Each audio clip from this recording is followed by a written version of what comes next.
Curiosity and circumstance as Donald Trump addressed a joint session of Congress because, he rarely gets to be on TV, so why not? And so anytime this maniac speaks, it is a joint session. It's a joint session. It's an edible session. It's a raid the medicine cabinet for anything to dull the pain kind of night.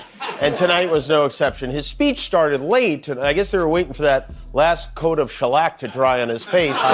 Trump went into the speech tonight with a negative approval rating, which is rare for a new president. According to a new poll from CNN, 52% of Americans do not approve of the way Trump is handling his job as president. The other 48% responded in Russian, so we don't know exactly what. Donald Trump just hijacked the spotlight again, this time with a speech so soaked in self-delusion. Even his most loyal fans squirmed in their seats. He walked onto that stage like a dollar store dictator, spraying fear like confetti, declaring war on a country that isn't fighting back. His mission? Paint a picture of America as a burning wasteland that only he, the man who once sold steaks, at sharper image can save. This wasn't a call for unity. It was a self-obsessed meltdown disguised as a state of emergency. He's not calming the nation. He's throwing gasoline on a fire he started. And then he expects a standing ovation for holding the empty extinguisher. This wasn't leadership. This was theater, and not the good kind. Los Angelinos have been gathering to demonstrate, and with very few exceptions,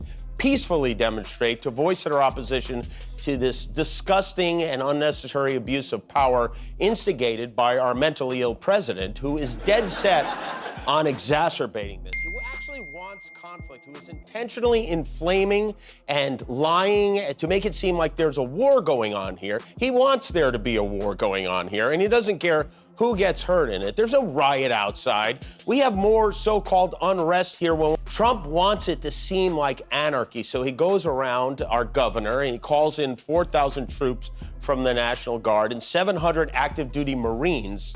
When we had the wildfires that devastated big chunks of our city, he did absolutely nothing. Now that we're in the middle of a non-emergency, send in the National Guard. And Mr. President, when is the last time you spoke with Governor Newsom? A day ago. Called him up to tell him, got to do a better job. He's doing a bad job, causing a lot of death and a lot of potential death. If we didn't send out the National Guard, and last time we gave him a little additional help, you would have, Los Angeles would be burning right now. He so desperately wants to be the hero, putting out fires. Putting out a fire you purposely start doesn't make you a firefighter. It makes you an arsonist with a hose, okay? It's so nuts. He's cleaning the forest. The guy can't even keep the clumps of hair out of his shower drain.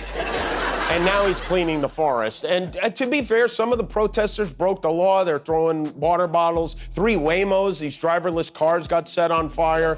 Which is ironic because the MAGA crowd thinks immigrants are here to steal our jobs. In Trump's warped version of reality, Los Angeles has turned into a war zone, one step away from tanks in the streets and drones over brunch spots. He's sending in 700 Marines and 4,000 National Guard troops like he's planning the sequel to Saving Private Twitter account. The irony, while he paints LA as a battleground, the rest of us see yoga mats, iced lattes, and outdoor brunch. There's more unrest at a Black Friday sale than on those peaceful streets. But Trump doesn't want peace. Peace doesn't make headlines. Peace doesn't boost poll numbers. Peace doesn't feed his ego, so he invents chaos, declares himself the savior, and hopes the headlines write themselves. This isn't about national security. It's about narcissism on steroids. Now let me tell you something. I moved to Los Angeles in 1994. I've been here for more than 30 years. It was always a trash heap, okay? This has nothing to do with anything. And I find it especially rich coming from the guy who single-handedly turned Atlantic City into a rusted-out, syringe-filled raccoon's nest. But the Pentagon's estimating that this National Guard, there's been so much misinformation, so much cherry picking when it comes to what they show on TV. I mean, if you turn on Fox News, you'd think LA was getting invaded by more aliens than the movie Mars Attacks. They're working so hard to make this seem like a lawless battleground. You guys are here in LA. Does it seem like a lawless battleground to you right now? Let's not forget, this is the same man who skipped Vietnam with a note about bone spurs. then spent for years playing general in his head. Now he's deploying troops like it's some twisted version of Risk. Except the only strategy involved is which cable news network will carry it live. He salutes, poses, struts, as if wrapping himself in the American flag erases a lifetime of draft dodging and Twitter tantrums. But make no mistake, this isn't about protecting the country. It's about building an action hero image for a man who couldn't even conquer a treadmill, let alone global diplomacy. This is cosplay, a Halloween costume presidency now. Stretching into its final, delusional act, the only thing missing is a cape and theme music. Trumplemania, it has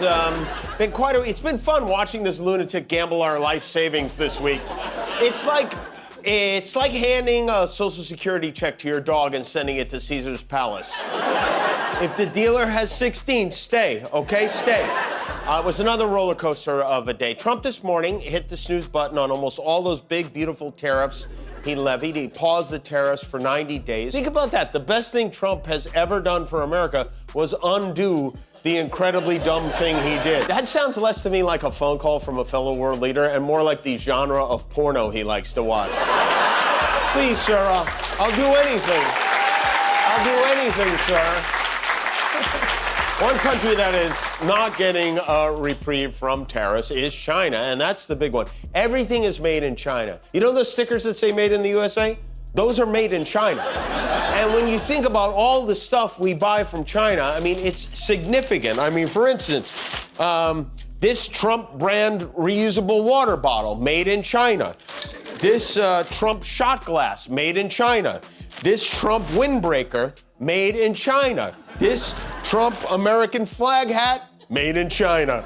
This Trump flask, this Trump pink thing, all made in China.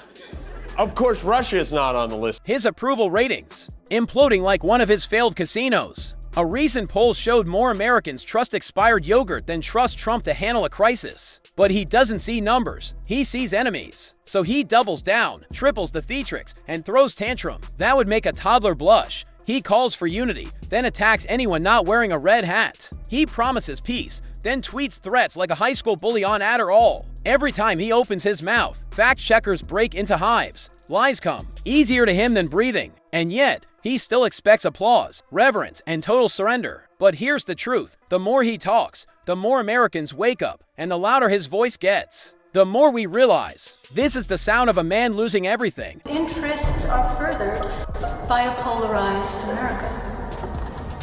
Contempt fuels political campaigns and social media, and many profit from that.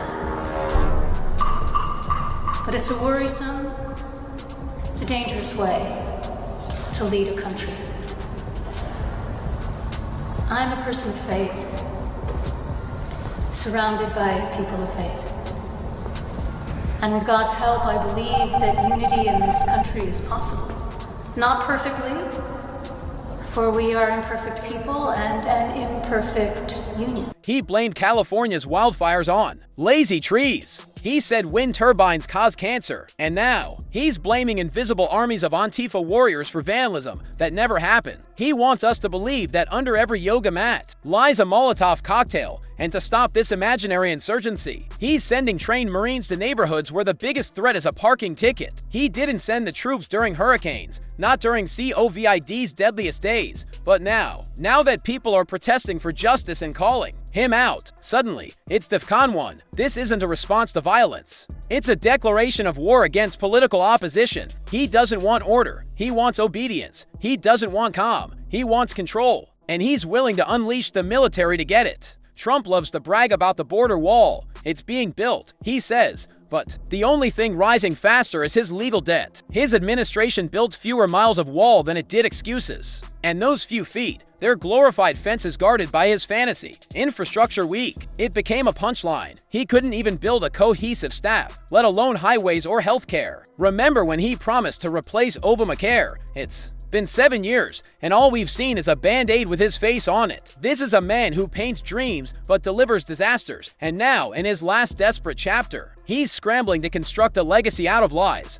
lawsuits, and late-night meltdowns. But the wall he's really building, it's between him and reality. Trump's latest attempt to act tough proves only one thing. He's terrified. Terrified of losing power. Terrified of looking weak. terrified of a November defeat so humiliating. It might shatter his fragile ego for good. That's why he manufactures chaos. That's why he picks fights with governors, celebrities, reporters, anyone who doesn't kiss the ring. His presidency has been less about policy and more about PR. He doesn't care about cities burning. He cares about his image. And the tragedy, real people get hurt while he performs. Americans aren't props. And soldiers aren't extras in his re-election movie. But Trump doesn't see citizens. He sees cameras. And in his mind, if the scene looks chaotic enough, maybe we'll forget he's the one who lit the match.